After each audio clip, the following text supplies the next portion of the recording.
Issue 1, a ballot initiative that would modify the process for approving constitutional amendment proposals, will be considered on August 8th. To find out more about it, we have very special guests on this edition of the Ohio Farm Bureau podcast. Whitney Bowers is Ohio Farm Bureau's Director of State Policy and Grassroots Engagement, and Hannah Thompson-Weeman is President and CEO of the Animal Agriculture Alliance. Welcome to you both for this very important conversation. Thank you. Glad to be here. Ohio Farm Bureau supports this measure, and to give our members a full understanding of why we have that particular position, we have a very important conversation here, Whitney. Let's start from the very beginning. Give us a rundown of what Issue 1 would accomplish. Yeah, so the proposal, if approved, would require 60% of voters to pass a new constitutional amendment instead of the simple majority 50% plus one. It would also require people who want to place an amendment on the ballot to collect signatures in all 88 counties. And that would be from 5% of the voters from the last gubernatorial election, instead of the current requirement, which is signatures from 44 counties. So that's what it would do. What wouldn't it do? Well, it's important to note we are just discussing one of the options, which is the citizen-led initiative to amend the Constitution, and that the other methods, like the initiated statute process, will remain unchanged by the results of Issue 1. Hannah, you have quite a strong Ohio connection, a graduate of The Ohio State University, and now throughout your career, you have worked across the country to support challenges facing agriculture, and you've tracked how those challenges impact the entire agriculture system. What are your initial thoughts on Issue 1 here in Ohio? If you're listening to this, you might be wondering why. Why is Farm Bureau involved in this? Why is an issue that impacts me as a producer? And unfortunately, ballot initiatives are a major issue that we follow at the Alliance because they are a major tactic of animal rights extremist organizations. There are unfortunately a small number, but very passionate, very well-funded, very strategic groups of individuals and organizations out there who just don't believe there's any way to ethically and responsibly raise animals for food. And one of the many ways that they try to advance that agenda is by getting legislation passed that will make it more difficult to raise animals for food by banning practices that are used widely across the industry under the guise of animal welfare, when really that's not scientifically supported. And it's about reducing efficiency and driving up costs for our consumers at the grocery store and at the restaurant, and making them make tough choices about the amount of animal protein they can afford to purchase to feed their family. And one of the ways that they've really latched on to doing that is through this ballot initiative process. Ohio is not the only state to allow legislation and constitutional amendments to be passed by ballot initiative. There's 18 other states, or 18 states across the country, that allow this process. And it's a way of bypassing the legislative process. Make of the legislative process what you will, and there's lots of opinions about it out there, but there are checks and balances, and there is a process to follow. You have folks like Whitney that are able to advocate for you and work with legislators to help them understand the issues, whereas this ballot initiative process puts the issue up to the entire population to vote. And as you've probably experienced, the general population doesn't necessarily have a lot of background knowledge about animal agriculture. So when they're asked to vote on something that, again, on its surface, maybe sounds good, sounds like a benefit, they don't really know the full story, and they might be very likely to vote for that, which, we say in our presentations, you can probably get 51% of people to vote for just about anything if you water it down enough and, again, make it sound simple enough. And that's what I was interested in to hear this issue popping up in Ohio, because any ways that make that process more difficult for ballot initiatives to make it to the ballot and to pass the ballot is going to be beneficial for us, because it, again, has unfortunately been a popular and effective tactic for these organizations. Anti-agriculture efforts have been made for many, many years, but I think over the last decade, Hannah, we have seen a real ramp up in those types of efforts. What have other states seen in regard to ballot initiatives over the past decade? We have seen a very large number of these campaigns across the country. And you might wonder, well, we haven't seen a lot of this in Ohio, and that is intentional because these organizations have started by going to states that have very little of the production in question. So one of the first states to pass by ballot initiative a ban on gestation stalls was Florida. So, not states that have a large amount of the industry because there isn't a lot of people, there aren't a lot of organizations and infrastructure there in place to push back on it.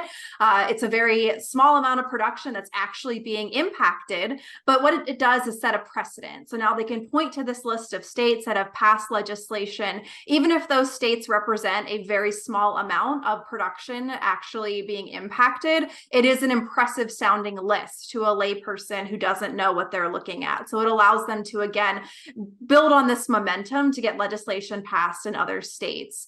Some of the most famous examples that we're hearing a lot about right now, Prop 12 in California and Question 3 in Massachusetts. Proposition 12 in California was kind of a second or third wave of this type of legislation. They had passed a previous initiative in 2008 dealing with things like housing for pregnant sows, individual housing for veal calves, cages for laying hens within the state of California. And Proposition 12 came along and even expanded that to now any products sold in California. So now it is not only producers in that state being impacted, it's producers across the country. And to that example I gave earlier, California raises far less than 1% of US pork, and they consume almost 15% of it. So that's the type of bigger impact they're able to have. And Supreme Court heard a challenge on Prop 12, and just in May they upheld it, so it is now being enforced, and that's why it's in the headlines. And very similar, Massachusetts Question 3 that again makes those requirements not only for things produced in the state of Massachusetts, but anything sold in Massachusetts, and even also again takes it a step further and looks at shipments that are passing through the state. So this is happening across the country. There are tons of examples of these types of initiatives, and again, they target methods that are used across the industry that are scientifically sound, veterinary supported, but to a public who doesn't know the context, they again make them sound like it's a negative thing for animals and get measures in place to ban them, which are very costly and inconvenient for producers to try to comply with. Whitney, Hannah mentioned that Ohio is in minority company as far as states that allow citizen-led ballot initiatives to amend the Constitution. Can you dig in a little deeper on that? Yeah, so of those 19 states, many have parameters attached to everything from the geographical regions signatures can be collected from to the topics that are permitted to be part of those initiatives, to the threshold that must be met on election day for those initiatives to take effect. But as we've seen, and as Hannah mentioned, even states without large agricultural industry and receipts can have an initiative that impacts their neighbors in the other states with a really impactful long-term effect. Whitney, when Hannah mentioned what happened in Florida and what's happening now in California and Massachusetts, some people think that's pretty far-fetched for Ohio. Not so much if you really think about it. What does supporting issue 1 mean for Ohio Farm Bureau? We have member created and approved policy that says we would like to strengthen the process, to put something on the ballot as a constitutional amendment and have it approved by voters. There are already so many uncertainties in agriculture that the potential of ballot initiatives guiding agricultural practices instead of proven research is really something that should not be part of our equation. Our members want to rely on groups who are investing their resources and their time into research to develop agriculture, not groups that are picking and choosing where to be politically engaged. We like partnering with groups who are seeking to implement best practices and support food production in Ohio. And those are generally not the same groups who are seeking ballot initiatives to mandate very specific practices. Hannah, your take on Ohio Farm Bureau asking members to vote yes on issue 1 August 8th. There are certainly producers in other states that are probably wishing that their state had considered something like this and they had the opportunity to weigh in, because once these issues do make it onto the ballot, most of them pass, issues that are specific to animal agriculture. I looked into some things in preparation for this conversation, and of the amount of these issues that have made it onto the ballot, I can only find one that actually did not pass. So by the time they're able to get to that part of the process, they tend to be very successful. And again, even if it doesn't pass, and some of these pieces of ballot initiative legislation are very ridiculous. There were some proposals in Colorado and Oregon in recent years. In Colorado, a ballot initiative was initiated that would have redefined certain animal husbandry practices as sexual assaults of an animal, things like pregnancy checking or artificial insemination. And it also would have defined a natural lifespan, again, defined by this bill, that animals have to live to before they can be processed. So I believe for cattle, it was 20 years. For pigs, I think it was 10 or 15 years.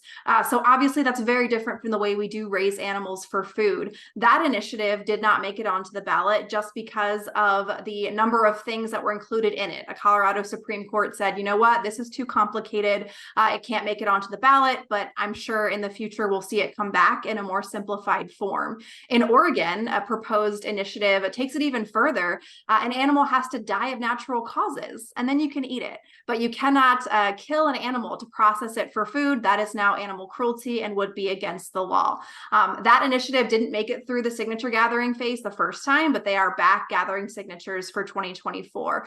And again, you might think, well, that's not here in Ohio, but it's about the precedent that's set.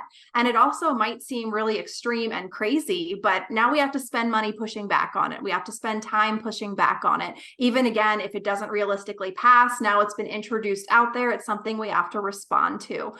So this might seem, again, a bit of outside of the policy work I'm sure that Ohio Farm Bureau does, but it's about future proofing. It's about taking an issue that might come up in 5 or 10 years and taking a step today that's going to make that more difficult to pass and impact your livelihood. Hannah, there are so many uncertainties in animal agriculture, Mother Nature, the markets, and we saw recently over the past 3 or 4 years, the food supply system. What does it mean for agriculture producers to face another uncertainty as part of their business? That's something when I speak to groups in animal agriculture, I always feel like I'm standing up there and adding one more thing to their plate in terms of being concerned about animal rights extremism and that ability to affect how we do business and what we're trying to do, which is just providing a responsibly raised, accessible, and affordable food option to the vast majority of people who choose to consume it. So it is another layer of stress. It's another uncertainty that there's not a lot, unfortunately, we can do to mitigate it. So when there are opportunities that come up to, again, be proactive and address the issue before it's knocking on your door, we need to take advantage of those. So anything that we can do, again, to mitigate the influence of these groups and potentially make things more difficult for them, take a tool out of their toolbox, is an opportunity for us to potentially protect ourselves more efficiently or more effectively down the road. And those don't come along that frequently. So taking advantage of them can really help us in the future. And Whitney, that's exactly what Ohio Farm Bureau members have said to us. Yeah, that's what we are trying to prevent by supporting issue 1. Our members have asked for a proactive approach to protecting their businesses while making sure they can easily adapt to changes needed. And that is something our organization's leadership is committed to delivering, that this is both a business decision and a personal decision for those in agriculture and how they run their businesses. And our farmers and communities want to have conversations and continue to meet the needs of their communities. Let's dig a little deeper, Whitney, if we could, into issue 1 and what it does. The signature collection process is one thing you mentioned on the onset of this conversation. What kind of change are we talking about there? So collecting ballot signatures in all 88 counties in Ohio is actually very similar to our own County Farm Bureau policy development process. And that is where our staff and our members spend months and sometimes years discussing the needs within their communities before suggesting policies for the entire state to consider and vote on. They work to consider all sides of the issue and the voices of a lot of different stakeholders. And that is, to us, the epitome of a grassroots process. And that is the kind of diligence our members have come to expect and ask for. So engaging more voters while creating policy is something we've always viewed as an opportunity. And the signature collection aspect of issue 1 feels like it's creating opportunities for Ohioans to be part of that process from the start instead of just at the ballot box. So this process has long ignored rural communities, and this is an opportunity to make sure that Ohioans from all parts of the state are actively engaging on issues from the start and really increasing their awareness at the same time. Hannah, you know how Ohio's set up. We are very unique in the fact we have three major cities, Columbus, Cleveland, Cincinnati. But boy, just outside of those metropolitan areas are Toledo and Akron and Youngstown and Dayton. There are some big populations scattered throughout the state, and getting 44 counties petition signatures is not that difficult. And really, it's more thoughtful and fair if you get everybody's input, isn't it? And the demographic that you just described is exactly why Ohio would be a prime target for these types of initiatives to be run by activist groups, because you have a state that is a considerable producer of animal agriculture products and livestock, but you also have a growingly urban population base that could be targeted to vote on these measures. So it could be a double whammy where they're able to get to enough people to sign the petition and pass the ballot. And it's also going to have an immediate impact, even if it only applies to producers in the state. So that kind of immediate demographic that you just, or the immediate demographic outline that you just described is exactly why this could be a major concern for Ohio, even if you haven't seen anything pop up in recent years. And it should absolutely be driven by citizens, and having to get signatures from all counties seems like it would be a logical step to make sure that even rural areas, you have to find supporters for these initiatives, and it's not just kind of drowned out by larger population centers where there's more of a disconnect to production agriculture. The second part of issue one is the passage rate there at the ballot box of 60%. Hannah, where else in the country is that done? Ohio wouldn't be the only state to do something like this. There are a handful of other states that do require a supermajority, they call it, so more than 60%. Some states even require 66% passage rate for certain types of ballot initiatives, typically dealing with things like taxes. So other states do already require, and other states have even put into consideration these pieces of legislation to raise that threshold. So it's just about, again, making it a little bit more difficult, about raising that parameter so that you do have to convince a broader part of the population rather than just 50.001%. But Ohio would not be the first state to pass such legislation. I believe Arizona recently passed something similar, again dealing with constitutional amendments that directly deal with taxes and raising the threshold to pass them. So it wouldn't be the first state to put this type of legislation into effect. Whitney, it's fair to point out that this wouldn't just impact ballot initiatives that impact agriculture specifically. This would impact every issue. So why Farm Bureau taking this stand for issue one, focusing on just agriculture when it could impact a multitude of other topics? Yeah, I mean, we recognize that this threshold will obviously apply to all issues seeking a constitutional amendment, not just agricultural issues. But our job at Ohio Farm Bureau is to identify how something impacts our industry and communicate that with our members. Our action is always driven by the policies created by our membership base within the agricultural paradigm. And usually part of the equation our members use to make their choices when voting on issues like these is, how does this impact agriculture? How does this impact my agricultural based business, the future of my family farm? So it's important to us to share to our members what this means specifically to agriculture. And I appreciate you being a part of this podcast because you do have that national look at what's happening in animal agriculture. But at the same time, you're here talking about what's happening in Ohio. And I think it's important for those watching this podcast to get your take on keeping an eye out and an ear out on what may happen even further down the ballot. When you get to those more local issues, regional issues, it's important to realize what's happening there in your community as far as these issues go as well. One of the things that the Alliance does to monitor these animal rights extremists is actually send people to their conferences so we can have eyes and ears there and talk about what they're going to do in the future. And one of those very legislatively focused conferences in recent years, one of the quotes that always stands out in my mind is, "You can change the world starting with a local ordinance." So they are starting at the extremely granular local level, all the way at your town council, your city council, trying to get things passed that, again, on their surface might not really really mean anything, might not really affect anything, but it again sets a precedent, starts a conversation they can use later. One example right now, one of the most extreme activist groups that we follow is pushing for a moratorium on quote unquote factory farms and plants in the city of Berkeley. There aren't any and nobody wants to build one, but it's about having a list of places and localities that have banned these things and having it into the public record that they can point to and circle back to in their future campaigns. So it is not just at the state level, even much less the federal level. It's starting all the way at the very local township level, even in rural communities. We're also hearing a lot of pushback on new farms or farm expansion, starting again at the very town city council level. So both building relationships at the very local level and keeping your ear out for issues that pop up, issues that don't even sound immediately relevant to you, but could be down the line, and building coalitions to address them is really critical to your future success. Whitney, how is Farm Bureau getting the word out, and how can our members help make getting issue 1 passed happen in addition to voting yes on August 8th? Yeah, so there are some FAQs out on our website at, Ohio Farm Bureau at ofbf.org. You can take a look and read through those if you have questions or you would like to share that with your friends and neighbors. But we want to encourage our members to show up on August 8th and support issue 1. This is a special election, and we want to make sure that our members know when to show up and what we are asking them to support.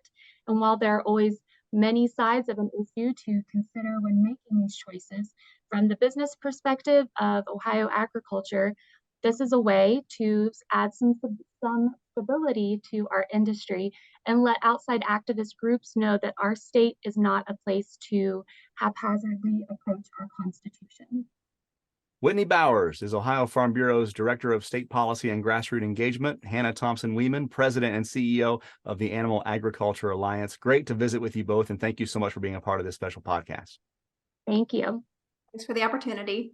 I'm Ty Higgins. We'll see you down the road.